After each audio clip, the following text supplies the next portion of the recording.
Good morning friends, কেমন আছো সবাই? আজকে খুব একটা স্পেশাল দিন। আজকে আমার বোন বন্ধু অনুলেখার আজকে ছেলে আশীর্বাদী। এর আগে মেয়ে আশীর্বাদী হয়ে গেছে, আজকে ছেলে আশীর্বাদী। সেই জন্য সকাল থেকে একটু প্রিপারেশন নেওয়া চলছে। আজকে ওদের বাড়িতে ইনভিটেশন আছে, দুপুরে যাব। এই ড্রেসটা পরবো আজকে, পুজোতে কিনেছিলাম, তো বেশ ভালো লাগে। এর কালারটা আনকমন কালার, এই কালারের একটা ড্রেসও আমার নেই আর কি, সেই কারণে পরবো আজকে। তো তার সাথে পরবো ইয়াররিংসটা। এই ইয়াররিংসটাও বেশ ভালো লাগে, ব্ল্যাক মেটালের উপরে, খুব সুন্দর একটা।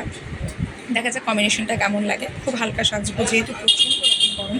চলো দেখা যাক নেক্সট কেমন লাগে লুকে। এই যে আমি তৈরি হয়ে গেছি মোটামুটি। এবার দেখো হালকা সেজেছি, খুব বেশি সাজিনি, প্রচণ্ড যেহেতু গরম।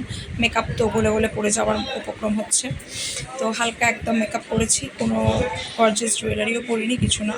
জাস্ট এই ড্রেসটা একটা লং গাউন টাইপের, আর তার সাথে ইয়াররিংস, গলায় মঙ্গলসূত্র, এটা তো আলাদাই থাকে আমার। দেখো কেমন লাগছে বন্ধুরা, জানিও আমাকে। আর আজকে আবার ইভিনিংয়ে শিফট আছে, অফিস আছে। এর বাড়িতে খাওয়া দাওয়া করে দেন চলে আসবো, তারপরে ছেলেকে নিয়ে যাব। এই দেখো এই ইয়াররিংসটা আমার বেশ পছন্দের, কেনার পর থেকে একবারও পরা হয়নি, আজকেই ফার্স্ট পরলাম এটা।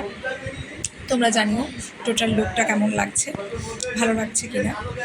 আর আমার চ্যানেলটাকে কাইন্ডলি একটু সাবস্ক্রাইব করে দিও, লাইক করো, কমেন্টস করো। Thank you, by.